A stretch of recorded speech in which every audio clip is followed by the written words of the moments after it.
সামনেই 2026 বিধানসভা নির্বাচন, কিন্তু এই বিধানসভা নির্বাচনের দামামা আগেই বাজিয়ে দিয়েছেন রাজ্যের মুখ্যমন্ত্রী তথা তৃণমূল সুপ্রিয় মমতা বন্দ্যোপাধ্যায়।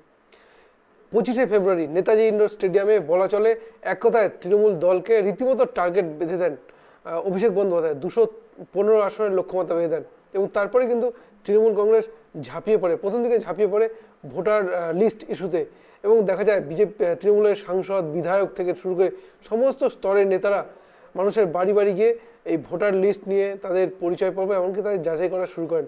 এরপর বিজেপি কোথাও যেন চুপচাপ ছিল মনে হচ্ছিল।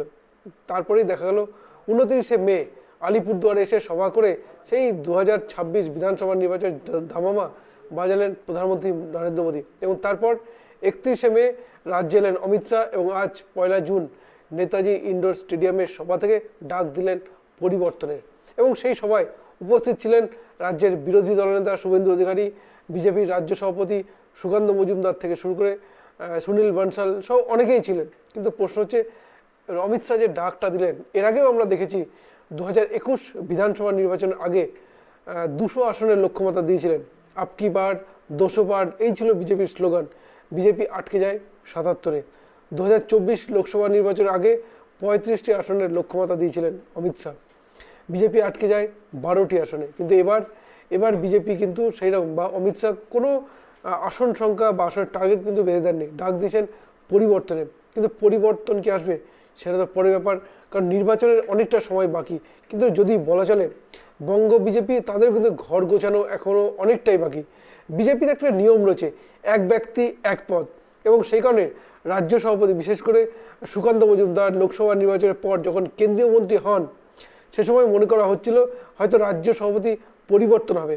পেরিয়ে গেছে একটা বছরের বেশি সময়, কিন্তু এখন পর্যন্ত বিজেপি কিন্তু রাজ্য সভাপতির নাম ঘোষণা করতে পারেনি।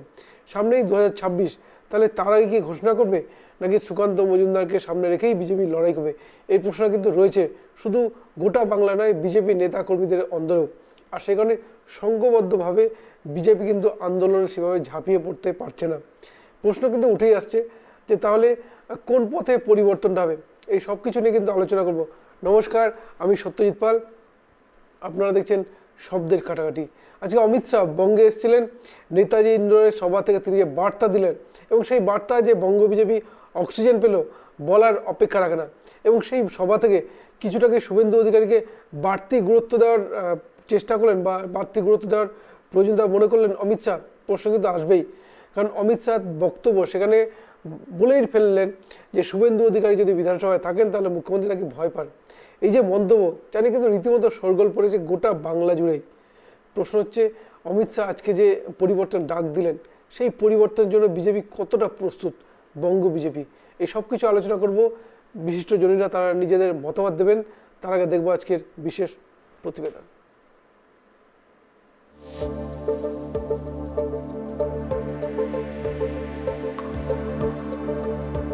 নিউ টাউন হয়ে সরাসরি নেতাজি ইন্ডোর স্টেডিয়ামে রবিবাসরীয় দুপুরে নেতাকর্মীদের চাঙা করতে সাংগঠনিক সভায় যোগ দেন স্বরাষ্ট্রমন্ত্রী। এদিন শাহের ঠিক পাশে বসে থাকতে দেখা যায় বিজেপির রাজ্য সভাপতি সুকান্ত মজুমদার ও বিরোধী দলনেতা শুভেন্দু অধিকারীকে।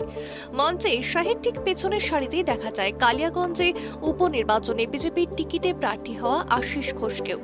ভাষণের শুরুতেই মুখ্যমন্ত্রীর দিকে আক্রমণ শানান অমিত শাহ। তিনি বলেন, বিধানসভায় শুভেন্দু দাঁড়ালেই ভয় পান দিদি। সামনে নির্বাচন, হাতে আর একটা বছরও নেই বললেই চলে, তবে সেই বাংলার নির্বাচন নিয়ে আত্মবিশ্বাসী শাহ।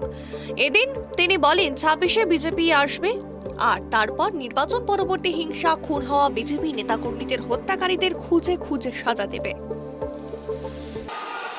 जिंदाबाद जरूर करना है। 26 में हमारे मुख्यमंत्री की शपथ के बाद करना है।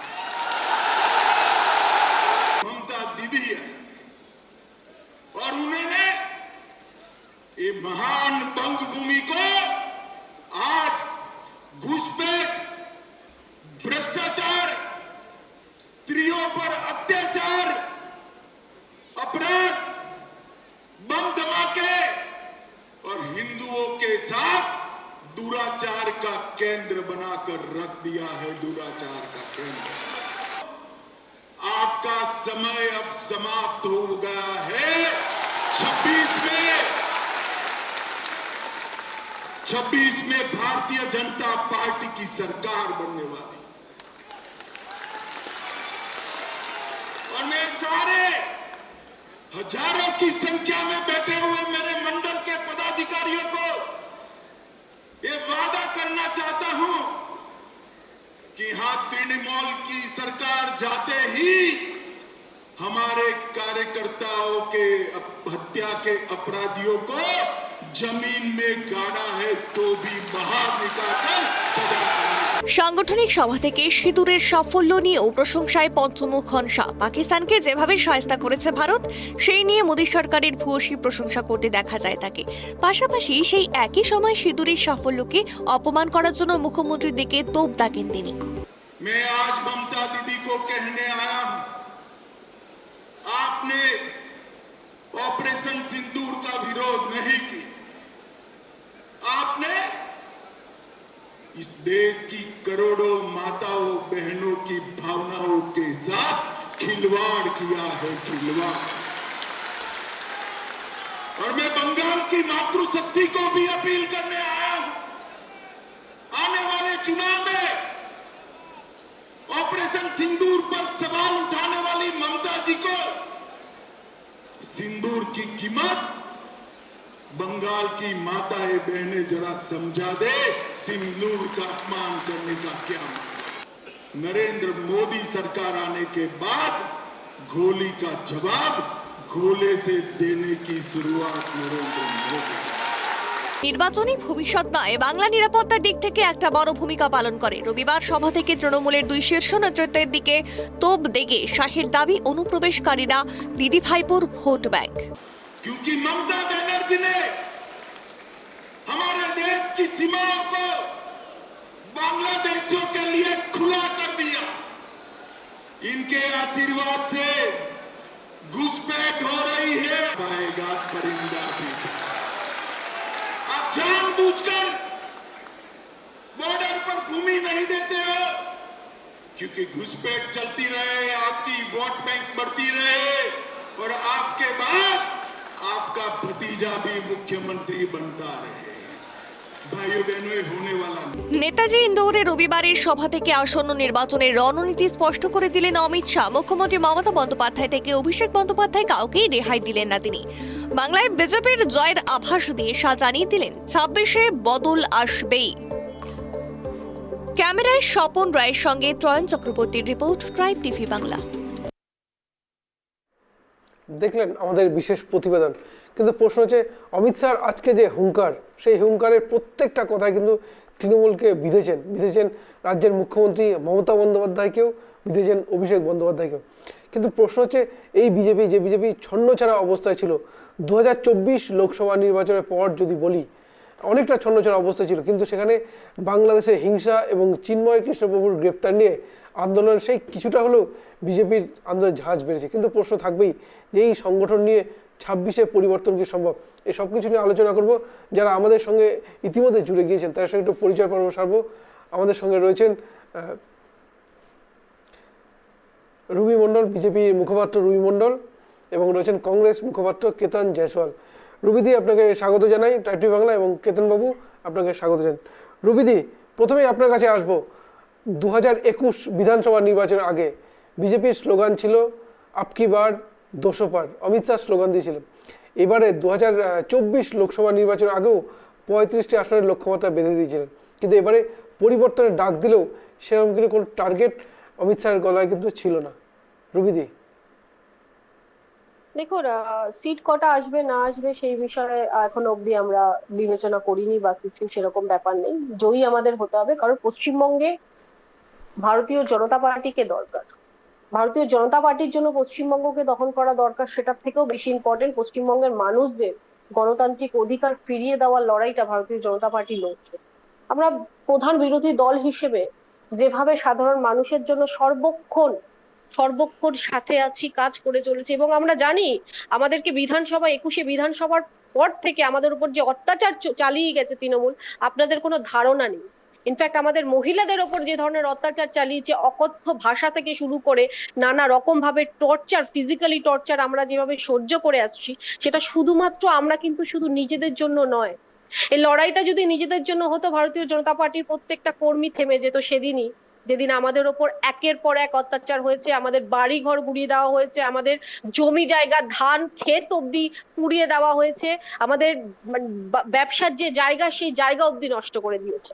তারপরও ভারতীয় জনতা পার্টি লড়ছে কেন জানেন? কারণ পশ্চিমবঙ্গে গণতন্ত্রটা প্রতিষ্ঠা করতে হবে, ভারতীয় জনতা পার্টির লক্ষ্য এটা।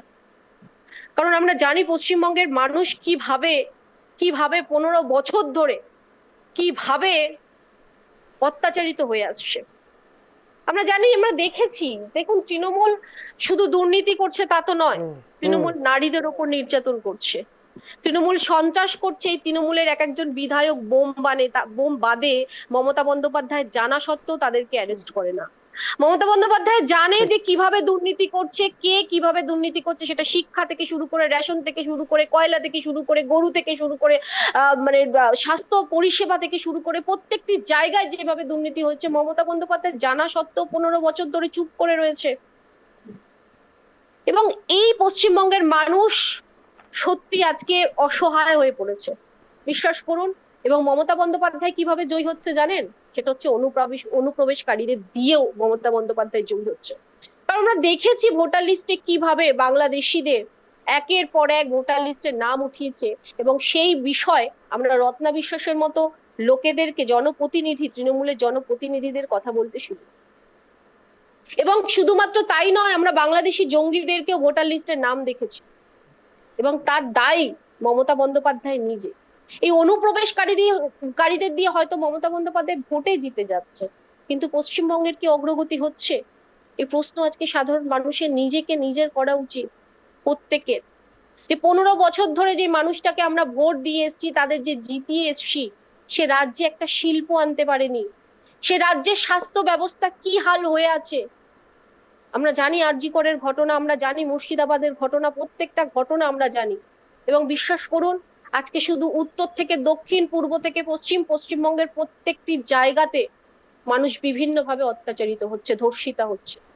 বেশ বেশ আরজি করের ঘটনার পরেও মানে একটু বলি, আরজি করের ঘটনার পরেও ইন্দ্রজিৎ বাবু আমরা এসেছেন, আমাদের একটু পরিচয় বাবুটা সারি। আমাদের মধ্যে এসেছেন তৃণমূল সমর্থক ইন্দ্রজিৎ মজুমদার। ইন্দ্রজিৎ বাবু, আপনাকে স্বাগত ট্রাইব টিভি বাংলায়। বলুন, শেষ বলুন রুবিদি। আরজি করের ঘটার পর পুরো সারা পশ্চিমবঙ্গের মানুষ রাস্তায় নেমেছিল, প্রত্যেকটা পলিটিক্যাল দল নেমেছিল, সারা ভারতবর্ষের মানুষ রাস্তায় নেমেছিল। কিন্তু বিশ্বাস করুন, তারপরেও আরজি করের ঘটনা পরেও পশ্চিমবঙ্গে প্রায় 61টার মতো ধর্ষণ হয়েছে এখন অব্দি, স্টিল কালকে অব্দি। কিন্তু তার কিন্তু কোনো প্রতিকার আমরা দেখিনি। মমতা বন্দ্যোপাধ্যায় এখন অব্দি ধর্ষণ অব্দি আটকাতে পারে না। এই রাজ্যের মুখ্যমন্ত্রী কোন একটা পরিষেবা বলুন তো সঠিকভাবে দিতে পেরেছে? আজকে শিক্ষকরা রাস্তায়, আজকে ডিএ আন্দোলনকারীরা রাস্তায়, সবাই রাস্তায়, কিন্তু যেই মানুষটা রাস্তায় থাকা দরকার সেই মানুষটা চেয়ার নিয়ে বসে আছে বলেই আজকে পশ্চিমবঙ্গের এই অবস্থা। তাই এই দরকার, পরিবর্তনটা সকলের জন্য দরকার। বেশ, আজকে অমিত শাহ সেই পরিবর্তনের ডাক দিলেন, এর আগে লক্ষ্যমাত্রা দিলেন, এবার সেটা দেননি। কেতনবাবু, রুবিদির বক্তব্য শুনলেন, অমিত শাহর বক্তব্য নিশ্চয়ই শুনেছেন। সামনেই 2026, যদি মেরুকরণের পথে এগোয় সামনে বাংলার রাজনীতি, তাহলে তো আপনাদের অস্তিত্ব বা বামেদের একটা সংকটের মধ্যে পড়বে। কিভাবে লড়াই করবেন এই মেরুকরণের রাজনীতি হলে? কেতনবাবু। একদম, হ্যাঁ, প্রশ্নটা খুব সিগনিফিকেন্ট আর খুব প্রাসঙ্গিক একটা প্রশ্ন আপনি তুলেছেন। মেরুকরণ, এই মেরুকরণ যখন হয় যে জায়গায়, যে রাজ্যে, দেশে হয়, সেখানে কিন্তু মেরুকরণের প্রধান লক্ষ্য হচ্ছে যে যতগুলো মানুষের মূল ইস্যুগুলো, সেটা চাকরি, বেকারত্ব, অন্যান্য যেগুলো মানুষের ইস্যু যেগুলো, সেগুলো কিন্তু সাইডে চলে যায়, আর একমাত্র ওই ধর্মীয় একটা উদ্বেগ, একটা উত্তেজনা, একটা মেরুকরণ, একটা পরিবেশে 3 মাস, 4 মাস, 6 মাসের মধ্যে সে ভোটটা হয়। এবার আজকে অমিত শাহ এসছেন, আসতেই পারেন, নির্বাচন এসছে তখন, মানে ভোটের বাজারে ভোটের ব্যবসায়ীরা আসবেন, সেটা আসাটাই স্বাভাবিক। ব্যাপারটা হচ্ছে এই সভাটা হলো নেতাজি ইন্ডোর স্টেডিয়ামে, আর আমরা নেতাজি কে আমরা শ্রদ্ধা জানাই 100 বার, কিন্তু আমরা দেখলাম যে এই বিজেপি ঠিক 21-এর ভোটের আগে নেতাজিকে মানে নেতাজির জন্মদিনে অর্থাৎ ভিক্টোরিয়ায় বড় একটা ইভেন্ট করলো, আর 22-এ আর করলো না। প্রধানমন্ত্রী এসেছিলেন, 21-এ এসেছিলেন, তারপরে আর করলেন না। আচ্ছা, আমাদের এই যে কলকাতা পোর্ট ট্রাস্ট ছিল, সেটাকে নেতাজির নামে করা যেত, কিন্তু সেটা না করে তারা তার পার্টির নেতার নামে করেন। যাই হোক, এসব বিষয়টা এখন বলছি না। এখন যেটা বলছি যে এসছেন, কিন্তু এসে শুধু তৃণমূলকে বলছেন 100 বার। তৃণমূল সরকার এ রাজ্যে একটা 15 বছরের একটা ব্যর্থ সরকার চলেছে। সরকার একেবারে মানুষের জন্য কিছু করতে তো পারিনি, আর মানুষের কাছে যা ছিল তাও কেড়ে নিয়েছে। মহিলাদের সম্মান কেড়ে নিয়েছে, যুবকদের যে স্বপ্ন কেড়ে নিয়েছে। আজকে দেখুন, যারা ডাক্তাররা রাস্তায় বসলো, আজকে শিক্ষকরা রাস্তায় বসলো, চাকরির প্রার্থীরা রাস্তায় বসে রয়েছে, যারা সরকারি চাকরি করছে তারা ডিএর জন্য তারা রাস্তায় বসতে হচ্ছে। অথচ কিন্তু এই যে ব্যাপারগুলো যখন কেন্দ্রের হাতে যাচ্ছে, যখন এই যে দুর্নীতির মামলাগুলো যখন কেন্দ্রের হাতে যাচ্ছে, তো সেখানে তো কেন্দ্র সরকারের বা যারা এই সিবিআই, ইডি এগুলো যারা পরিচালনা করছে, যাদের হাতে এরা তোতা, তাদেরও তো একটা দায়িত্ব অবশ্যই এসে থাকে যে হ্যাঁ, এবার কি করা হবে। তো সেই জায়গাটা এখন শুধু তৃণমূলকে বললে হবে না, বিজেপিকে উত্তর দিতে হবে। কেতনবাবু, আপনাদের দলের আইনজীবী যারা রয়েছেন, কপিল সিব্বল, অভিষেক মনু সিংভি, তারা কিন্তু রাজ্য সরকার হয়ে আইনি লড়াইগুলো লড়ছেন, কখনো কলকাতা হাইকোর্টে, কখনো সুপ্রিম কোর্টে। আমি আপনাকে দুটো বিষয় বলি। এক, আপনার একটু ইনফরমেশনটা কারেক্ট করে নিন। কপিল সিব্বল কংগ্রেসের কপিল সিব্বল দলের এই মুহূর্তে বর্তমানে সমাজবাদী পার্টির সাংসদ, রাজ্যসভার সাংসদ যাই কপিল হতে পারে, সিব্বল। কিন্তু প্রফেশনালি না, প্রফেশনালি অভিষেক মনু উনি সিংভি, একজন উকিল। অভিষেক মনু সিংভি, এমনকি পি হ্যাঁ, চিদম্বরম একজন এসেছিলেন। না না, একজন উকিল, সে তার কোন ক্লায়েন্টের কি কেস করবেন সেটা উনি তো আর ডিসিশন দিতে পারেন না। উনি তো জাজ হননি, উনি তো উকিল। হ্যাঁ না, উনি তো জাজ নই, উনি তো মানে ওনার তো এই ক্ষমতা নেই। আইনি লড়াই, আপনি যে অভিযোগের কথাগুলো বলছেন, তো সেইখানেই বলছি যে আইনি লড়াইটা তো না না, একজন, আমি বলছি, আমার আমার উত্তর আপনি দেন এবার, যে একজন উকিলের কি ক্ষমতা আছে দিনকে রাত বা রাতকে দিন করে দেবার? না, উকিল একটা তাদের মুয়াক্কিলের প্রস্তাব, মানে তাদের যে বার্তা সেটাকে কোর্টের কাছে রাখতে, এইটুকু হচ্ছে উকিলের কাজ। যাই হোক, এবার ব্যাপারটা হচ্ছে, এছাড়া এবার বিজেপিকে এই উত্তরগুলোও দিতে হবে যে যখন বাংলা থেকে তাদের এতগুলো এমপি জিতে এসেছিল, 19 সালে 18টার মতো এমপি জিতে এসেছিল, সেই 18টা এমপি এসেও বাংলার কি পেয়েছে? একটা পূর্ণ মন্ত্রী পায়নি। আচ্ছা, এ রাজ্য সরকার, আমরা 100 বার স্বীকার করছি, আমরা 100 বার সেটা কথা বলে থাকি, 100 বার বলে থাকি যে রাজ্য সরকার শিক্ষা একদম লাটে উঠিয়ে দিয়েছে। কিন্তু কেন্দ্রীয় সরকার এই শিক্ষার জন্য কি কিছু করতে পেরেছে? কেন্দ্রীয় সরকার একটা নতুন কেন্দ্রীয় বিদ্যালয় কি এখানে তৈরি করতে পেরেছে? এটা তো কেন্দ্রীয় সরকারের হাতে ছিল, চাইলে পারতো, পেরেছে কি? পারিনি। আচ্ছা, রাজ্য সরকার স্বাস্থ্যকে লাটে উঠিয়ে দিয়েছে। কোন সরকারি আপনি হাসপাতালে যান, সেখানে বিল্ডিং দেখতে পারবেন ঝাঁ চকচকে, কিন্তু ট্রিটমেন্ট বলে কিছু নেই। রাজ্য সরকার, কেন্দ্রীয় সরকার কি এখানে নতুন কোন একটা এইমস করে দিতে পেরেছে? পারিনি। একটা এইমস তারা কল্যাণী এখনই নাম করবে, সেটা প্রিয়রঞ্জন দাস মুন্সি করে দিয়ে গেছেন, তার বাজেট উনি অ্যালট করে দিয়েছিলেন। শুধু তৃণমূলের নেত্রী মমতা ব্যানার্জির সাথে উনি জায়গা দিতে চাইছিলেন না রায়গঞ্জে, এই জন্য হয়নি। বিজেপি সরকার আসার পর তাদের সাথে তো তাদের রিলেশন খুব ভালো, তাই সেই সমন্বয়টা হয়ে গেছে বলে হচ্ছে। এটা কিন্তু কংগ্রেসের করা এইমস, একটা এইমস উত্তরবঙ্গে অন্য জায়গা কোনো করতে পারেনি। তো বিজেপি এই নেতারা আসবেন, তৃণমূলকে বলবেন, 100 বার তৃণমূলকে বলা হচ্ছে, কিন্তু তাদের নিজস্ব কাজের উত্তর দিতে হবে যে তারা কি করেছেন। আর একটা বিষয় যেটা হচ্ছে যে আজকে যে এই সরকারটা টিকে রয়েছে বাংলায়, এর মধ্যে কিন্তু বিজেপির বড় একটা অবদান রয়েছে। আমরা বা যদি রাজনৈতিক যদি বিশ্লেষণ করে দেখা যায়, যদি বাংলায় আজকে বিজেপি যদি পুরনো অবস্থায় চলে যায়, তাহলে কিন্তু তৃণমূলও পুরনো অবস্থায় চলে যাবে। অর্থাৎ এই তৃণমূলকে জিয়ে রেখেছে গায়ে, বিজেপি জিয়ে রেখেছে। এই বিজেপি তৃণমূলকে, বিজেপিকে একটু ইন্দ্রজিৎ বাবু, আপনাদের এই সরকারকে অক্সিজেন দিয়ে রেখেছে বিজেপি, অভিযোগ করছে কংগ্রেস। ইন্দ্রজিৎ বাবু, শুভ সন্ধ্যা সকলে যারা প্যানেলে আছে, এবং আপনাকেও সত্যজিৎ বাবু শুভ সন্ধ্যা। অ্যাকচুয়ালি কেতন বাবু কি বলতে চাইছেন সেটাই বোধগম্য হলো। অ্যাকচুয়ালি কি বলতে চাইছেন, যাই হোক, পুরোটাই ঘেটে ঘ বানিয়ে দিলেন, কোনোটাই ঠিক মতো বলতে পারলেন না। আচ্ছা বলি, আজকে ছিল বিজয় সংকল্প কার্যকর্তা সম্মেলন। এটাকে আমরা বলবো হচ্ছে পরাজয় সংকল্প কার্যকর্তা সম্মেলন। এবার বলবেন কেন বলছি পরাজয়?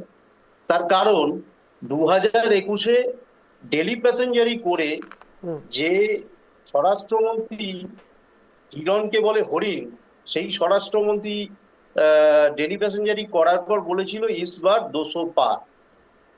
আমরা তো 200 পারও দেখতে পারলাম না, সাধারণত 100টাও দেখতে পারলাম, মানে যে সেকেন্ড ডিজিটটা সেই ডিজিটটা অব্দি পৌঁছতে পারলো না।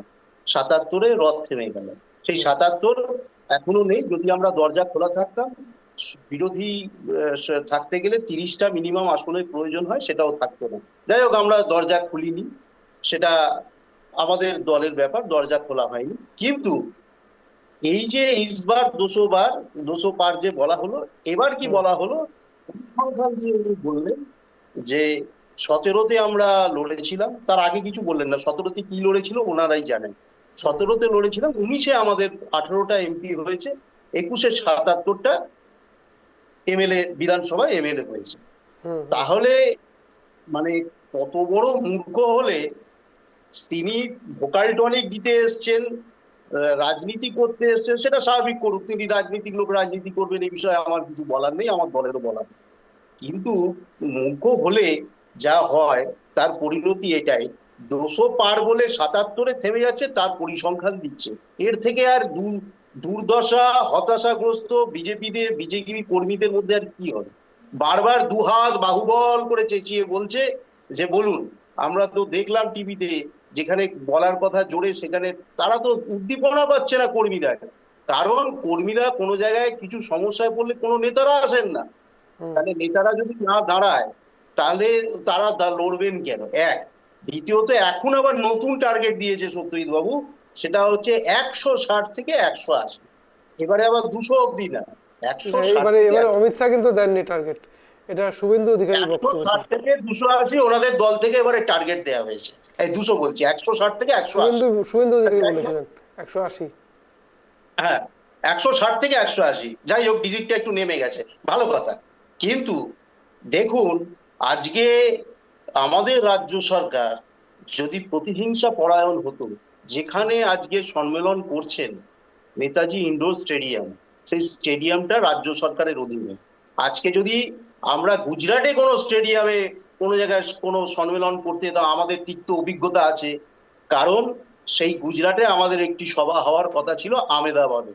সেখানে কি হলো, সেইখানে সেই সভা বানচাল করে দেয়া হলো, এবং অডিটোরিয়াম রুমটা পর্যন্ত দেয়া হলো না। রাস্তায় আমরা বিভিন্ন স্ক্রিনের মাধ্যমে অনুষ্ঠান, আমাদের সভাগুলো সম্পূর্ণ করলাম অনলাইনের মাধ্যমে। তাহলে আমরা এবার ওনারা এইখানে এসে বড় বড় বক্তব্য রাখছেন। বাংলার মানুষ, এই বিজেপি, ভারতীয় জনতা পার্টি, বাঙালি বিদ্বেষী দল, রাজ্য বিজেপি নেতারা তো বারবার অভিযোগ করেন যে আপনারা সভা করার জন্য জায়গা দেন না। শুভেন্দু অধিকারী প্রত্যেকটা ব্যাপারেই হাইকোর্টে যেতে হয়, এমনই তো অভিযোগ করেন। না, সভা করার ব্যাপারে শুভেন্দু অধিকারী হাইকোর্টে যেতে হয়, তার কারণ ওনাদের তো কোনো দৃষ্টিভঙ্গি নেই। আপনি একটা আলোচনা, একটা কি বলে, ডিস্ট্রাকটিভ নাহলে কনস্ট্রাকটিভ করুন। কে বলেছে সবাই তাহলে এতগুলো সভা হচ্ছে কি করে? তাহলে এত সভা বিজেপির হচ্ছে কি করে? এতগুলো মিটিং মিছিল তাহলে হচ্ছে কি করে? পাড়ায় পাড়ায় মিটিং মিছিল তো করছেন, কিন্তু এই যে ডেলি প্যাসেঞ্জারই পরিযায়ী পাখি হিসেবে আসা, এটা আমরা বাঙালি অতিথিয়তা আসবো রবিদে আসবো আসবো। সেইখানে সেইখানে সেইখানে আর একটা জিনিস একটু বলে দিই সত্যজিৎ বাবু, রুবিদি থাকলে আমাকে ডাকবেন না, তার কারণ উনি কথা বলতে দেন না। ওনার কথা বলার সময় আমি কিন্তু কোনো কথা বলি না। কথা বলবেন যখন, সেই কথা শুনবারও বেশ, আপনি বলুন, শেষ করুন, আপনি শেষ করুন, একটু সংক্ষিপ্ত। ধৈর্য দরকার, মাঝখানে কাটা। কারণ ওনার তো কোনো, আমি মনে করি না আমার রুচিতে বাধে, সত্যি কথা বলছি। আজকে বাধ্যই কথাটা বললাম। কারণ হচ্ছে উনি যেভাবে কথা বলেন, সেটা হচ্ছে একটা লোক, মানুষের যখন কথা বলছে সব যে কোনো জায়গায়, যে চ্যানেলে, আপনার কোনো ধারণা নেই যে মানুষের সঙ্গে কিভাবে কথা বলতে হয়, সেইটুকু শিক্ষা আপনি নেননি। আগে সেই শিক্ষাটা না, ব্যক্তিগত আক্রমণ নয়, আপনি বক্তব্যটা শেষ করুন। এবার আমি একটা কথা আপনি শেষ করুন। উনি এই কথাটা বলছেন, উনি কতটা মান্যতা দিয়ে কতবার কথা বলেন, উনি তো সবার বিষয়ে কথা বলেন। আমি তো শুধু এখানে একটা কথা বললাম, আপনাদের আসলে আপনারা কাউকে রেসপেক্ট দিতে জানেন না, আপনারা কাউকে সম্মান দিতে জানেন না। এটা ডিবেট শো, এটা কোনো মাইকে আপনারা দাঁড়িয়ে বেশ আসবো আপনাদের না যে আপনি আসবো আপনাদের কাছে, রবিদে আসবো। ডিবেট শো, এটা আপনার জানা উচিত, এটা আপনার রুচি। কিন্তু বাবু আসবো আপনার কাছে, একটু সুকান্ত বাবুর বক্তব্য শুনে নি। আপনি আপনার মিডিয়া যারা রয়েছে তাদের সাথে গিয়ে এই বিষয়ে কথা বলুন। আমি আপনাকে আজকে বলে রবিদে আসবো আপনার কাছে, একটু সুকান্ত বাবুর কাছে শুনে নি। আসবো আপনাকে আপনাকে কানে আঙুল দিয়ে থাকতে হয়, ওই জন্য চেঁচিয়ে। বাবু আপনার কাছে একটু সময় নিচ্ছে, আসবো। একটু আসবো। চেঁচিয়ে কোনো কিছু হয় না। চেঁচিয়ে কোনো কিছু হয় না। আপনি কথা বলুন, একটু শান্ত হন, হলে সাউন্ড অফ করতে বাধ্য হবো। রুবিদি, আপনাকে সময় দেবো, একটু থামুন, একটু থামুন। দাদা, আপনি কাটতে পারবেন না, আপনার কোনো যোগ্যতাই নেই। আপনার কোনো বেশ, যোগ্যতা নেই এই কথা বলার। আপনি নেতাজি কি ইন্ডোর ধরনের কথা স্টেডিয়ামে বলেন? সবাই, অমিত শাহ কি বলেছে একটু শুনে নি। আমি তৃণমূল করি না যে তৃণমূল অমিত শাহ ডিসাইড কি করবে বলেছে আমার একটু কি শুনুন। যোগ্যতা আছে না যোগ্যতা আছে। আমি বেশ, তৃণমূলের মতো রুবিদি, বেশ, পার্টি করি একটু না, অমিত শাহ কি বলেছেন নেতাজি ইন্ডোর সভা থেকে একটু শুনি। আপনারা যে তারা দলটা ডিসাইড করবে করেন আমার শুনে কি রাখুন, যোগ্যতা পিসি আছে আরকে না বলবো, যোগ্যতা আছে। অমিত শাহ সভাটা চালু। Mind your language. দলটা হচ্ছে মহিলাদের सालों तक बंगाल ने भारत का नेतृत्व करा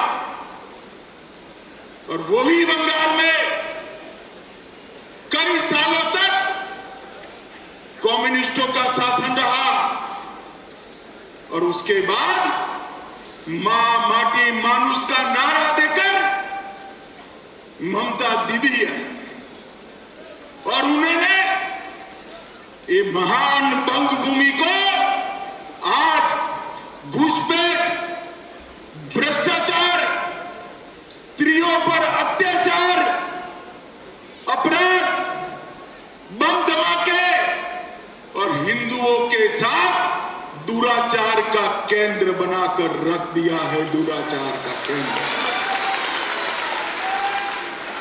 भाइयों बहनों, यही बंगाल में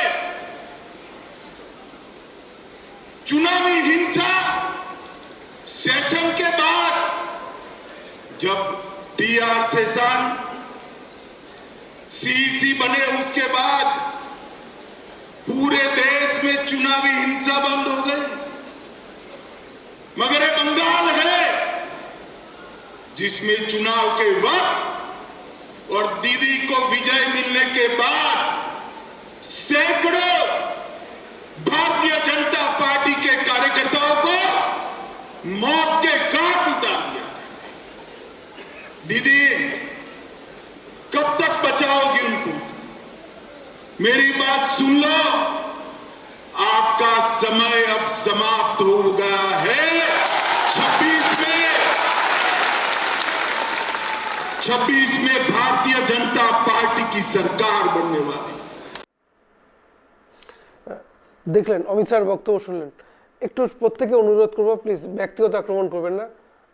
সুকান্ত বাবু, একটা সময় বাংলা সারা দেশের 40% জিডিপি কিন্তু কন্ট্রোল করতো। সেই বাংলা এই মুহূর্তে একদম শেষের দিকে এসে ঠেকেছে। বাংলার এই যে অবস্থান, এইখান থেকে ঘুরে দাঁড়ানো যদি বলি, তেমন কোনো নতুন ইন্ডাস্ট্রি নেই, অনেকটা পেছনের সারিতে। দীর্ঘ 34 বছর বাম জামানা ছিল, যেখানে তারা কিন্তু রীতিমতো শ্রমিক সংগঠনকে নিয়ে রাজনীতিটা করতো, আর যার ফলেই ইন্ডাস্ট্রি একের পর ইন্ডাস্ট্রি বন্ধ হয়ে গেছে। 2015 বছরেও কিন্তু ঠিক সেইখানে তেমন কোনো ডেভেলপমেন্ট হয়নি, নতুন ইন্ডাস্ট্রি কিন্তু আসেনি। এই বাংলার আগামীতে কোন পথে এগোচ্ছে সুকান্তবাবু? সমস্যা সত্যজিৎদা বারবারই আমরা যেটা লক্ষ্য করি যে শিল্পায়নের গতি ত্বরান্বিত করবার চেষ্টা বামফ্রন্ট যেখান থেকে মানে শেষ করেছিল, বামফ্রন্ট তো অনেকটা শেষ করে দিয়ে গেছে। শুধু তৃণমূল কংগ্রেসকে দোষ দিলে কিন্তু এটা ভুল হবে, ভুল ব্যাখ্যা হবে।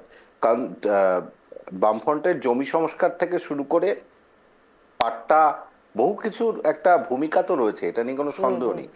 সার্বিকভাবে বিভিন্ন জায়গায় তারা কিন্তু শ্রমিক কেন্দ্রিক মানে কি বলবো রাজনৈতিক দল হিসেবে বলা যেতেই পারে। তারা তো সবসময় খেটে খাওয়া মানুষের সঙ্গে থাকেন, এটাই বলা হতো।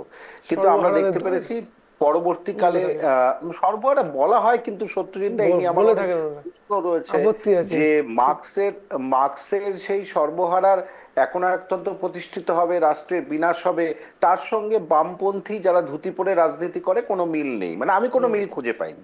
মার্ক্স নিজেও বলতেন অনেক সময়, I don't know what is Marxism. মার্ক্সবাদ শুধু মার্ক্সকে নিয়ে তো নয়, প্রচুর মানুষ রয়েছে, মাও জেডং রয়েছে, লেনিন রয়েছে, স্ট্যালিন রয়েছে।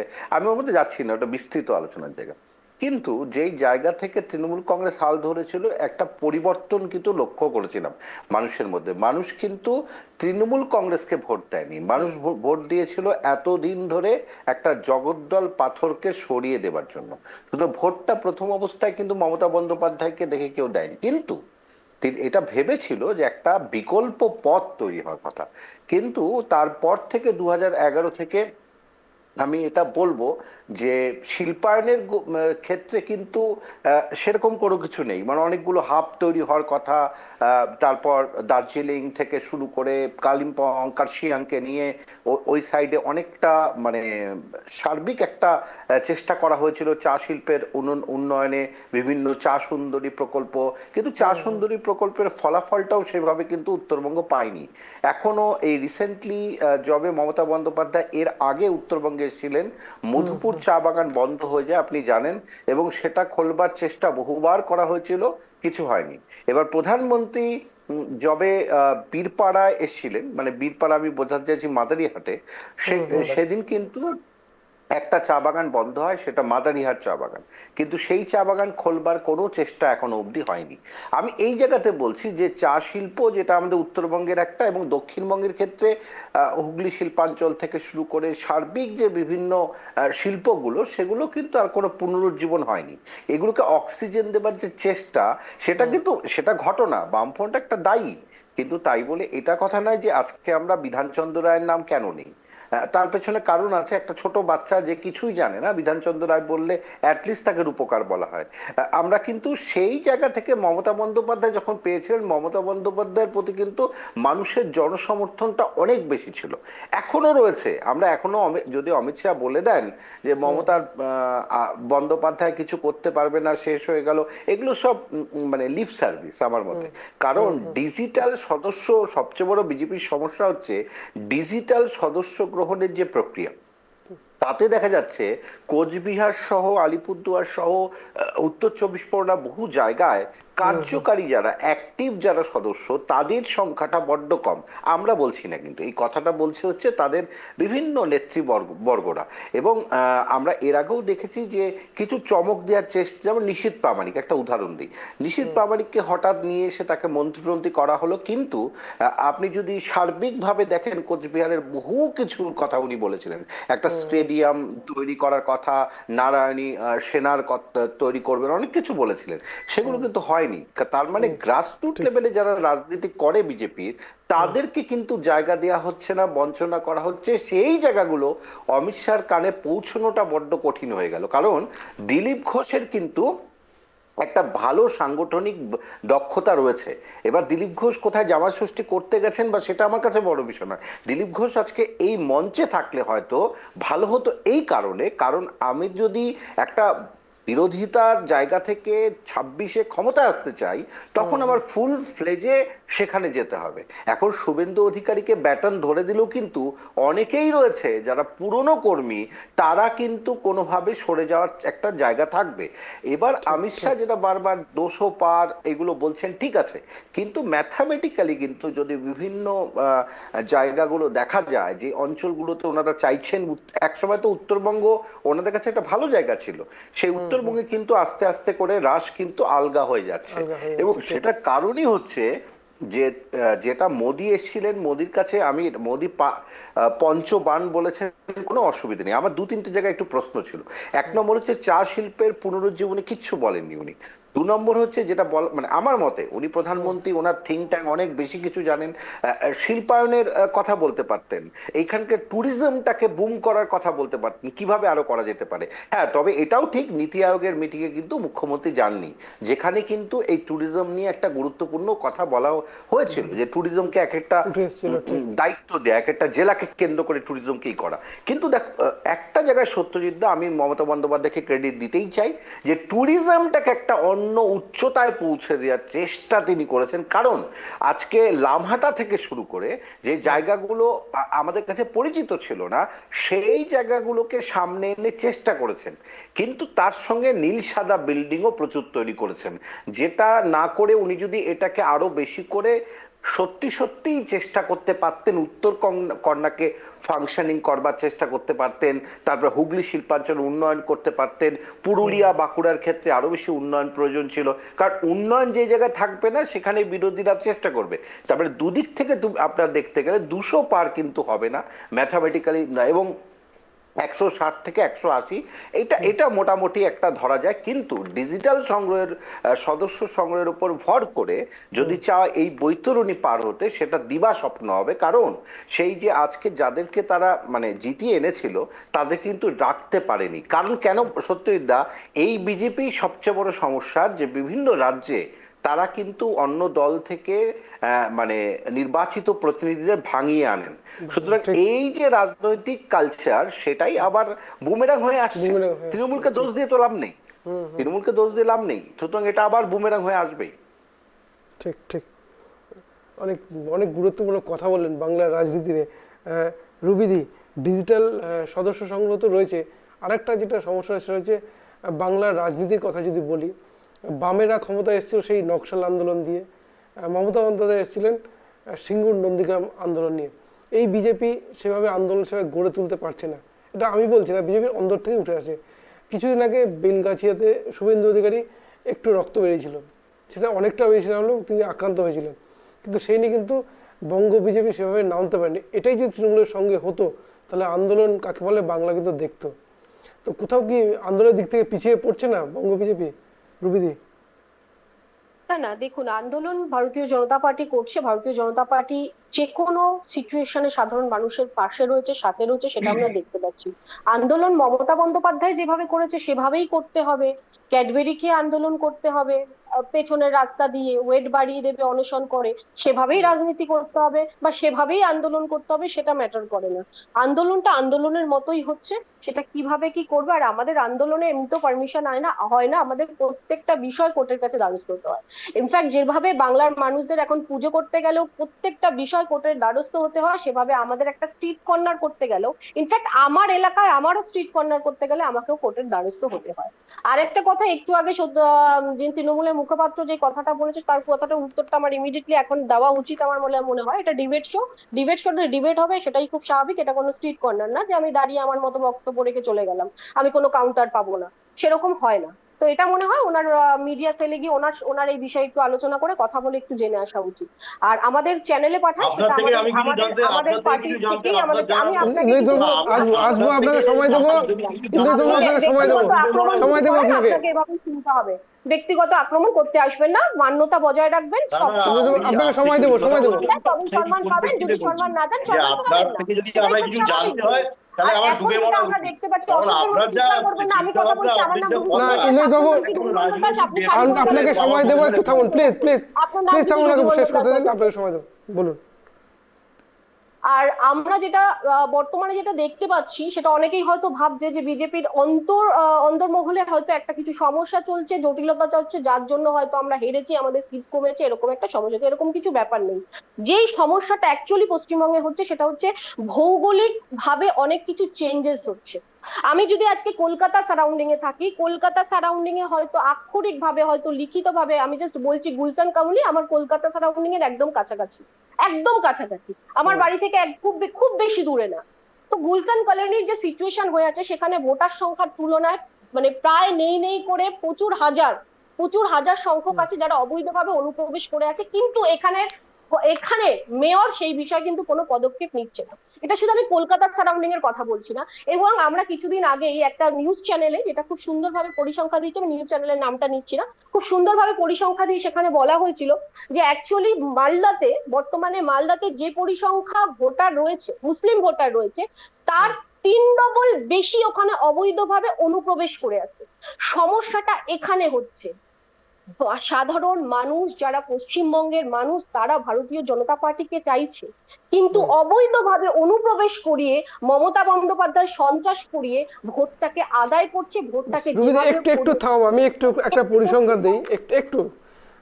আপনি বললেন একটা সমীকরণ যে বদলেছে, তার জন্য এটা হচ্ছে। একটু কথা বলি, 2011 বিধানসভা নির্বাচনে বাংলা থেকে বিজেপির ভোট ছিল 5%।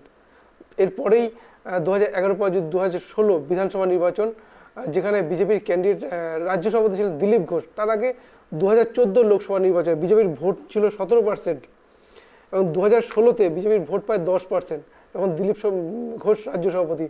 এরপর 2018 পঞ্চায়েত নির্বাচন, যেখানে কিন্তু আপনারাই সন্ত্রাসের অভিযোগ করেছিলেন, এবং 2019-এ বিজেপির 18টা সিট পায়। তারপর তো 2021, এই যে দিলীপ ঘোষ মাঝে যে বলেন যে পার্টিকে দাঁড় করিয়েছি, এই যে বক্তব্যগুলো, এখানে কোথাও কি একটা বিভাজন তৈরি হয় না? তখন বিজেপির ভোট বৃদ্ধি কিন্তু 2014তেই ছিল 5 থেকে এক ধাপে 17%। এটাও কি বিজেপির মধ্যে একটা বিতর্ক তৈরি করছে না রবিদি? দেখুন, দিলীপ দাকে নিয়ে আমি সেরকম কোনো বক্তব্য রাখতে পারবো না এই মুহূর্তে দাঁড়িয়ে, কারণ সেটা ওপর মহলের চিন্তাধারা। তাকে কোথায় রাখবে, কোন দায়িত্ব দেবে না দেবে, তাকে কিভাবে ইউজ করবে পার্টিতে, সেটা তারা বুঝবে, এই বিষয়ে আমার কোনো বক্তব্য নেই। আর দ্বিতীয় কথা হচ্ছে পার্সেন্টেজের দিক থেকে, যেটা আমি পুরোপুরি আপনাকে বলে ক্লিয়ারলি করতে পারলাম না। আমাদের যদি ভোটের সংখ্যা আপনি দেখেন, সেটা হচ্ছে আমরা হয়তো 4 থেকে 5 শতাংশ ভোটে আমরা পিছিয়ে আছি। এই যে কন্ডিশনটা, এখন গিয়ে সমীকরণের যে কথাটা বললাম, এই যে চেঞ্জেসটা মমতা বন্দ্যোপাধ্যায় এটাকে প্রশ্রয় দিচ্ছে, এটা কিন্তু শুধুমাত্র পশ্চিমবঙ্গের জনগণের জন্য ক্ষতি হচ্ছে তা শুধু নয়, একটা রাজ্যের ক্ষতি হচ্ছে, একটা দেশের ক্ষতি হচ্ছে। কারণ এভাবে অনুপ্রবেশকারী কিন্তু সারা দেশে কিন্তু ছড়িয়ে পড়ছে। আর ভালো করে যদি আমরা দেখি, পশ্চিমবঙ্গে বিভিন্ন জায়গায় বিভিন্ন ভাবে একটা অরাজকতা সৃষ্টি হয়ে আছে। চেঞ্জেসটা এই জন্য প্রয়োজন, পরিবর্তনটা এই জন্য প্রয়োজন। পশ্চিমবঙ্গের একটা বেশ। ইলেকশন দেখাতে পারবেন, একটা ইলেকশন, সিঙ্গেল একটা ইলেকশন দেখাতে পারবেন যেখানে সন্ত্রাস হয়নি? একটা বেশ ইলেকশন আপনারা বেশ দেখান। বেশ বেশ রবিদি, আসবো সন্ত্রাস হয়নি। এরা ইন্দ্রজিৎ বাবু। এভাবে জড়িত হয়। বেশ বেশ বেশ রবিদি, অনুপ্রবেশ নিয়ে বলছেন, অনুপ্রবেশ নিয়ে, হ্যাঁ বেশ। অনুপ্রবেশ নিয়ে উনি বলছেন, তাহলে একটা কাজ করুন, ওখান থেকে বর্ডার সিকিউরিটি ফোর্স বিএসএফ যে কেন্দ্রীয় সরকারের অধীনে, এটা আগে জেনে নিন, তাহলে ওগুলো তুলে দিন, তাহলে ওইগুলো তুলে নিয়ে তাহলে রাজ্য সরকারের আন্ডারে হয়ে যাক। কারণ হচ্ছে আপনাদের কিরকম, অ্যাকচুয়ালি একটা দলের 10টা লোক সংগঠিত করতে পারে না কোনো নেতা। এই এমন একটা দল যে দলে 10টা লোক সংগঠিত করতে পারে না কোনো নেতা। তারা 78,784টা বুথে তারা কি ক্যান্ডিডেট দিতে পারবে, বুথ এজেন্ট দিতে পারে না। সুতরাং কোনো একটা কিছু বলতে হবে। আর একটা জিনিস হচ্ছে, এই যে উনি বলছেন যেটা, যে দিলীপ ঘোষের কথা, দিলীপ ঘোষ কোর কমিটির মেম্বার, সত্যি খুব ভালো করে শুনে নেবেন। উনি আমাদের যে রাজ্য কমিটি, তাতে কোর কমিটির মেম্বার দিলীপ ঘোষ। অথচ সেইখানে রাহুল সিনহা শনিবারে আমন্ত্রণ পত্র পেয়ে গেল, তিনি পুরো প্রাক্তন রাজ্য সভাপতি ছিলেন, অথচ দিলীপ ঘোষ পেলেন না। এরা হচ্ছে বিদ্বেষী। এনাদের যে লোকটার দ্বারা, এটা তো সত্যি কথা, যে লোকটার দ্বারা, এটা তো আমি কেন, এটা একটা জনসাধারণের যারা রাজনীতি করে না তারাও এটা বলবে যে দিলীপ ঘোষের জন্য আজকে ভারতীয় জনতা পার্টি রাজ্যে একটা ভালো জায়গা বিস্তার করতে পেরেছে, এ বিষয়ে কোনো সন্দেহ নেই। এবং তার আমলেই 18টা এমপি পেয়েছে। তারপরে আমরা কি দেখলাম, ড্রাফট প্রমোশন নামলো 21-এর পর থেকে আমি তো আজকে যে বুঝতেই পারছি না, 24-এর দিলীপ লোকসভা দা হলো, আমাদের নেতা না, এখানে ওনাদের দেখলাম নেতা। ড্রাফট নামলো। এই আসবো রবিদি, দিলীপ আসবো। ঘোষের যারা হচ্ছে বিদ্বেষী। তার কারণ, বিদ্বেষী যদি না হতো তাহলে আজকে কিরাম অপমান করা হলো তাকে। আপনি বলুন কিরাম অপমান করা হলো তাকে। আমি ওনাদের দলের কথা বলতে চাই না, এর পরিপ্রেক্ষিতে বললাম। আর একটা জিনিস হচ্ছে অনুপ্রবেশ। অনুপ্রবেশ, তাহলে আপনারা অনুপ্রবেশ রুখছেন না, তাহলে আপনারা খুলে দিচ্ছেন, তাহলে বর্ডারটাকে খুলে দিচ্ছেন, অনুপ্রবেশ তাহলে আপনারা রুখতে পারছেন না। ব্যর্থতা তো আপনাদের, কেন্দ্রীয় সরকার আপনাদের, ব্যর্থতা আপনাদের। তাহলে আপনারা আগে ডিসাইড করুন কি করবেন। কারণ আমাকে কথা উত্তরটা বলতে দিতে গেলে তো দেওয়া হোক। যুক্তি দিয়ে বলতে হবে, সে যুক্তি নেই তো। আর অনুপ্রবেশকারী নিয়ে একটা উত্তরটা দল, দিতে দেওয়া সেটা হোক। হচ্ছে যারা নারী সম্মান করতে জানে না, যারা নারী বিদ্বেষী একটা দল যেখানে, মানে উত্তরপ্রদেশে আজকে আমরা দেখে এলাম যেভাবে মানে মানুষ নির্বিচারে, এই যে যখন কুম্ভ মেলা হলো, মানুষ কিভাবে মানুষকে পায়ে পিষ্ট হলো, তাতে কি হলো, লাশগুলোকে লুকিয়ে দেয়া হলো। তাহলে অনুশাসন, প্রশাসন, শিক্ষা দীক্ষা। আর একটা কথা ওনার গাতারতে বলে রাখি, যে কেন্দ্রীয় সরকারই আমাদের রাজ্য সরকারের স্বাস্থ্য দপ্তরকে মান্যতা দিয়েছে, একটু দেখে নেবেন, স্বাস্থ্য দপ্তরকে মান্যতা দিয়েছে। আর একটা জিনিস, আজকে আপনারা স্বাস্থ্য সাথী কার্ডে, আজকে আপনাদের কোনো কেউ করতে পেরেছে?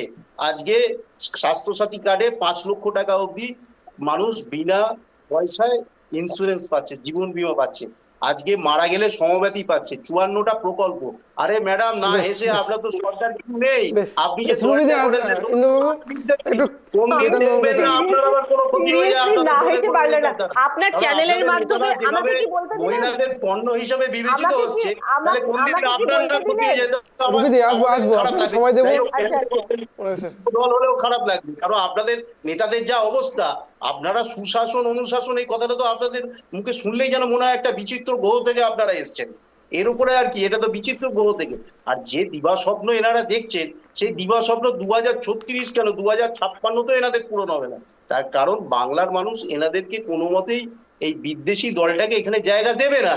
তার প্রমাণ তো আপনারা দেখবেন, এই সামনে কালীগঞ্জের নির্বাচন আছে নদিয়াতে, এই প্রার্থী এখনো প্রার্থীর নামই ঘোষণা করতে পারেনি। তাহলে এনারা কি বেশ, ভোটে লড়বে? ইন্দ্রজিৎ বাবু, হয়ে গেছে, প্রার্থী জানেন ঘোষণা না। হয়েছে, সব প্রার্থী ঘোষণা গতকালই করেছে। জানেন না, একটু জানেন বেশ না। আসবো আপনার কাছে কেতন বাবু। ডায়লগ ঘোষণা হয়েছে, বিরোধী যে ঘোষণা হয়েছে। দগমা সেটাও কেতন বাবু বেশ বিরোধী আসবো, ইন্দ্রজিৎ বাবু আসবো, দগমাটাও আসবো আপনার কাছে, একটু কেতন বাবুর কাছে। কেতন বাবু আমি একটু অনুপ্রবেশকারী সময় দেবো আপনাকে, রুবিদি সময় দেবো। কেতন বাবু, আপনাদের অবস্থানটা কি এই সামনে 26-এর আগে? বামেদের সঙ্গে তো আপনারা জোটছে, ইতিমধ্যেই যোগাযোগের চেষ্টা চলছে কালীগঞ্জ বিধানসভা উপনির্বাচনে। 26-এ কি কোন পথে করতে চাইছেন? দেখুন, আমাদের অবস্থান 100 বার বাংলার মানুষের পক্ষে। যে আজকে বাংলায় এই দুটো দল, মানে আজকে যদি সরকারি দল আর যে সরকারি ভাবে যে বিরোধী দল আছে বা বিধানসভা নিরিখে যদি আমরা দেখি, এই দুটো দল মিলে আজকে মানে মানুষের ভালো মন্দ আমি দূরে সরিয়ে দিলাম, কিন্তু মানুষের ইস্যুটাই একেবারে সব সাইড করে দিয়েছে। তারা নিজস্ব রাজনৈতিক ইস্যু, কোন ইস্যুটা কাকে ডিভিডেন্ড দেবে, শুধু সেই ইস্যুটাই ভেসে রয়েছে সারাক্ষণ মিডিয়াতে, আলোচনাতেও একই, তাদের রাজনীতিতেও একই, তাদের বক্তব্য সেই, তাদের যেগুলো ইস্যুগুলো শুট করবে সেই ইস্যুগুলো রয়েছে। এটা তারা বাংলার সব থেকে বড় সর্বনাশ করেছে। এই এত বড় ডিবেটে কোনো তৃণমূল বা বিজেপি কোনো মুখপাত্রের মুখ থেকে কর্মসংস্থান একটা শব্দ শোনা গেল না, বেকারত্ব একটা শব্দ শোনা গেল না, শিল্পায়নের কোনো শব্দ শোনা গেল না। এইটা হচ্ছে বিষয়। এরা অনুপ্রবেশ বলুন, এরা ধর্মীয় মেরুকরণ বলুন, এইসবের মধ্যে মানুষকে ব্যস্ত করে, এই ধর্মীয় মেরুকরণ করে তারা ভোটটাকে নিজের পক্ষে করে নিতে চাইছে। এখানে তৃণমূল যত অ্যাগ্রেসিভ হবে তাতে বিজেপির লাভ আছে, বিজেপি যত অ্যাগ্রেসিভ হবে তাতে তৃণমূলের লাভ আছে। আর এই মেরুকরণের চক্করে কিন্তু যারা ধর্মনিরপেক্ষ গণতান্ত্রিক শক্তি, যারা বাম, কংগ্রেস এরকম, তারা আমরা দুর্বল হচ্ছি। এই কারণেই হচ্ছি। যদি আজকে ভোটটা হবে মানুষের ইস্যুতে, যদি এই ধর্মীয় মেরুকরণ না হবে, আমি তো বলছি 21 সালে যদি বিজেপি এত অ্যাগ্রেসিভ ক্যাম্পেইনিং যদি না করতো, তাহলে হয়তো তৃণমূলের সিট বাড়তো না। কারণ তৃণমূল মানে একদম পায়ের নখ থেকে মাথার চুল, দুর্নীতির নাম তৃণমূল, এরকম একটা দল, কিন্তু তাদের সিট 21 সালে বেড়ে যাচ্ছে। কেন বেড়েছে? বিজেপি আর দুজনের তালে তাল দিয়ে যে সাম্প্রদায়িক রাজনীতি করছে, তাহলে সাম্প্রদায়িক আপনারা মাঠে রাজনীতি থেকে। নামছেন না কেন? তাহলে আমি তাহলে ভদ্রভাবে আপনারা আপনার নামছেন মাঝে না কিন্তু বলিনি, এই তাহলে আপনারা ভদ্রভাবে মানুষের কাছে যাচ্ছেন না কেন? আপনি সবার মাঝখানে বলবে, ইন্দ্রজিৎ বাবু সবার মাঝখানে বলবে। আসবো ইন্দ্রজিৎ বাবু, আসবো, সময় দেবো আপনাকে, সময় দেবো। যদি থাকে প্লিজ চুপ হয়ে যান। একটা ক্যারেক্টার। আমি একদম এগুলো পছন্দ এটা করি না। আপনার তাহলে ক্যারেক্টার, এটা সময় দেবো, আপনার সময় দেবো। ক্যারেক্টার। না, আমি চুপ হয়ে যাচ্ছি, আপনি বলুন। আপনাদের সরকার আছে, আপনাদের গায়ের জোর আছে, আপনি বলুন। না না, বলুন, এখানে তো বলুন, গায়ের শেষ জোর করুন। দেখাতে পারছি না। এখানে তো গায়ের ইন্দ্রজিৎ জোর বাবু আস্তে দেখাতে আস্তে পারছি আস্তে না। সময় দেবো। কেতন বাবু খুব জোর দেখাতে সংক্ষিপ্ত ভাবে শেষ এখানে করুন। গায়ের জোর কি করে দেখাবো? এই কি কথা? ভদ্রতা দেখান না রে বাবা, রাজ্যে আপনারা সরকার চালাচ্ছেন, একটু সহিষ্ণুতা নেই, একটু ভদ্রতা নেই আপনাদের। ইন্দ্রজিৎ বাবু একটু থাকুন, আপনাকে সময় দেবো। কেতন বাবু হ্যাঁ, তো যেটা বলছিলাম যে সব থেকে বড় যেটা বাংলার এরা সর্বনাশ করেছে, সেটা হচ্ছে এই মেরুকরণের রাজনীতি। আমরা বাঙালি যারা, আমরা এই রাজ্যে কিন্তু আমরা গর্ব করতাম যে আমরা আর যাই হোক, এই রাজ্যে আমরা কিন্তু কোনো ধর্ম, কোনো জাতির বেশ, রাজনীতি করতাম না, কিন্তু আজকে আমাদের লজ্জায় মাথা সুকান্ত বাবু হেঁট হয়ে খুব যাচ্ছে। ছোট করে বেশ, কেতন বাবু বেশ, সুকান্ত বাবু 2024 লোকসভা নির্বাচনে বিজেপির আসন 35 লক্ষ মতো থাকলেও 12তে থেমে যায়। বলা যায় বিজেপির নেতারা একদম অনেকটা ভেঙে পড়েন। ঠিক সেই সময় বাংলাদেশের সংখ্যালঘু নির্যাতন নিয়ে, চিন্ময় কৃষ্ণ প্রভুর গ্রেপ্তার নিয়ে কিছুটা হলো বিজেপির মডাগাঙে জোয়ার নিয়ে আসেন শুভেন্দু থেকে, বলা যেতেই পারে তিনি সামনে থেকে নেতৃত্ব দেন। এই মুহূর্তে যদি বলা যায়, এই যে বিজেপির সংখ্যালঘু বা হিন্দুত্বের রাজনীতি, অনেকটা ইস্যু রয়েছে, আমরা শিক্ষক নিয়োগ দুর্নীতি বলি, নানাবিধ দুর্নীতি রয়েছে, কিন্তু হিন্দুত্বটাই প্রধান ইস্যু। এইটাই কি কোথাও বিজেপির জন্য একটা ক্ষতি হয়ে যাচ্ছে না সুকান্তবাবু?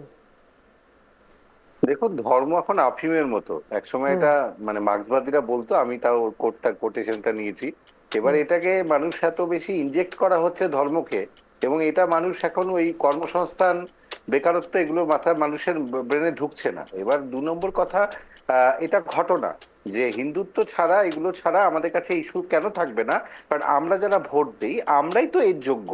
সত্যতার ঘটনা হচ্ছে যে আমরা যদি যোগ্য হতাম, তাহলে আমরা যখন যে কোনো নির্বাচনে, সেটা একদম তৃণমূল স্তর থেকে পঞ্চায়েত নির্বাচন থেকেই ধরুন না কেন, তাহলে আমরাই যোগ্য নেই। আমাদের নেতারা কি বুঝেই গেছে যে যেখানে আজকে শিক্ষকরা মার খাচ্ছে, যেখানে আজকে ডাক্তারদের এই অবস্থা, তারপরে কোনো গণ আন্দোলন বিজেপি থেকে শুরু করে কংগ্রেস সংগঠিত করতে পারেনি। আমি ধরে নিলাম কংগ্রেসে কিছু নেই, কংগ্রেস কি একটা রেজিমেন্টেড পার্টি, মানে কংগ্রেসের তো কোনো সেরকম জোর নেই। এরা তার মানে আমার যদি বিরোধী দল হিসেবে আমার ভূমিকাটাই সঠিক না থাকে, জনগণ কাকে খুঁজে নেবে? জনগণ তো বিকল্প পাচ্ছে না। এবার এই দুর্নীতিটা এখন একটা, আর এই হিন্দু কার্ড, এই দুটোই এখন বড় ব্যাপার হয়ে গেছে। যে যত বড় দুর্নীতি করবে, যে যত বড় করবে, তারা তত ভালো। যে জেল থেকে আসবে তাকেই মানুষ ভোট দিচ্ছে। আমরা আমাদের রাজনৈতিক সংস্কৃতি, আমাদের ভোটদাতাদের আচরণ, এগুলো যেগুলো একসময় আফ্রিকা, ল্যাটিন আমেরিকার দেশগুলোতে দেখা যেত, আমাদেরও দেখা যাচ্ছে। এটাকে পলিটিক্যাল অ্যাপাথি বলছি আমরা। অনীহা, মানুষের এই সিস্টেম সম্বন্ধে অনীহা চলে আসছে।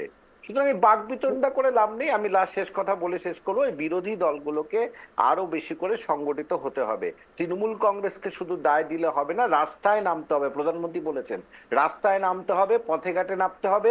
কংগ্রেসকে প্রাসঙ্গিক করার প্রয়োজন নেই। কংগ্রেস বরাবরই অনেক ইয়ের দল, কিন্তু সেই চালনা করার শক্তি তারা খুঁজে পাচ্ছেন। বেশ বেশ, অসংখ্য ধন্যবাদ সুকান্ত বাবু। রুবিদি, 1 মিনিট সময় আপনার জন্য। সামনেই 2026, অমিত শাহ পরিবর্তনের ডাক দিয়েছে, কোন পথে আসতে পারে? একদম পরিবর্তন তো আনতেই হবে, পরিবর্তন আনতে হবে, সবাইকে এক হতে হবে। কারণ আমরা জানি এই রাজ্যে কিভাবে গণতন্ত্রের হত্যা করা হচ্ছে প্রতিনিয়ত। এবং আমরা জানি এই রাজ্যের, আমি একটু আগেই বলেছি, শিক্ষা থেকে শুরু করে, শিল্প থেকে শুরু করে, কর্ম, সমস্ত বিষয় নিয়ে আমি একটু আগেই আলোচনা করেছি। প্রথম বক্তব্যটা আমি সেটাই ছিল, আমাদের সমস্ত কিছু কিন্তু আনতে হবে। তাই জন্য ভারতীয় জনতা পার্টির হাত শক্ত করতে হবে। কারণ পশ্চিমবঙ্গে যা বর্তমান পরিস্থিতি হয়ে আছে তা কিন্তু মারাত্মক কন্ডিশন হয়ে আছে।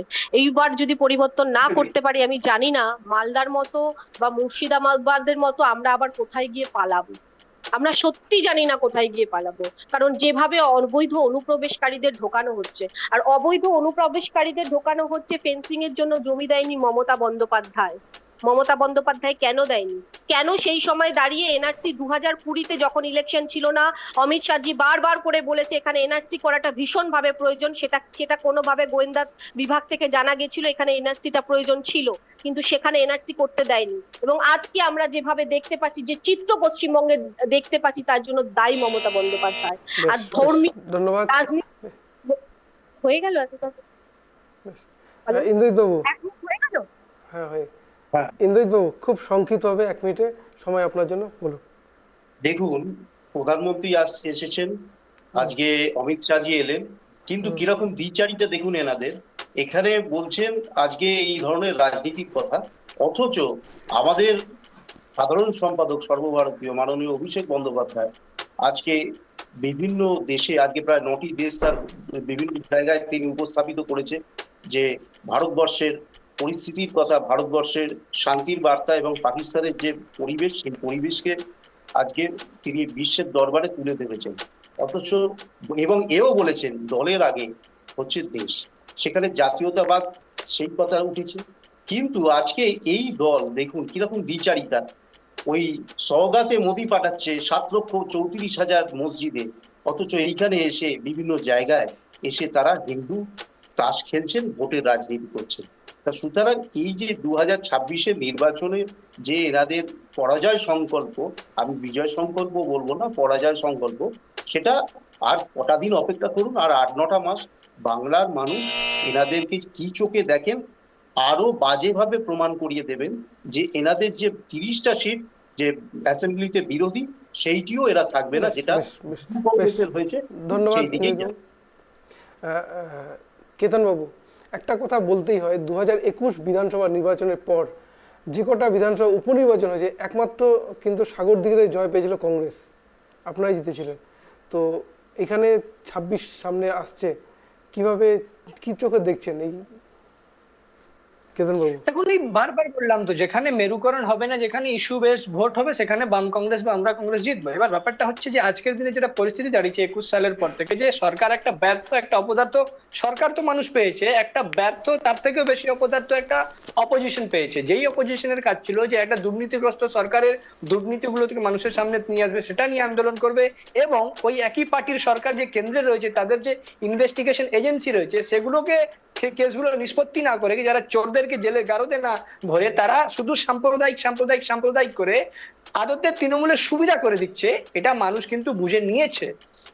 আর এই তৃণমূল আর বিজেপি যে একই মানে বৃত্তের দুটি কুসুম, এটা কিন্তু মানুষ বুঝে নিয়েছে। আগামী ভোটে আপনি দেখবেন আগামী ভোটে আপনি দেখবেন যে কিভাবে মানুষ এই তৃণমূলের বিজেপি দুজনকেই প্রত্যাখ্যান করবে। এই সাম্প্রদায়িক রাজনীতি তারা কোন রকম 21-এ করে নিয়েছে। 21-এ দেখুন না, 21-এ যদি তারা কারাপশন নিয়ে বলেনি, তারা শুধু ধর্ম ধর্ম ধর্ম, সিএনআরসি, তো সিএনআরসি একবারই চলেছে, আর মানুষের কদম ভয় পাবেন, মানুষের ভয় শেষ হয়ে গেছে এখন। এখন দেখবেন আপনি এই তৃতীয় একটা শক্তি বাংলা উদয় হবেই। বেশ, ধন্যবাদ, অসংখ্য ধন্যবাদ আপনাদের প্রত্যেককে, আমাদের সময় দেওয়ার জন্য অসংখ্য ধন্যবাদ। যে বিষয়টা অত্যন্ত প্রয়োজন, 2021-এ 200 পার আপকি বার 200 পার স্লোগান দিয়েছিলেন অমিত শাহ, 2024-এ 35টি আসনের লক্ষ্যমাত্রা বেঁধে দিয়েছিলেন, আর এবারে কোনো আসনের লক্ষ্যমাত্রা না দিলেও পরিবর্তনের ডাক দিয়েছেন। পরিবর্তন বিজেপি কোন পথে, আদৌ কি সম্ভব, সেদিকে আমাদের নজর থাকবে। নজর রাখুন আপনারাও, দেখতে থাকুন ট্রাইব টি বাংলা। নমস্কার।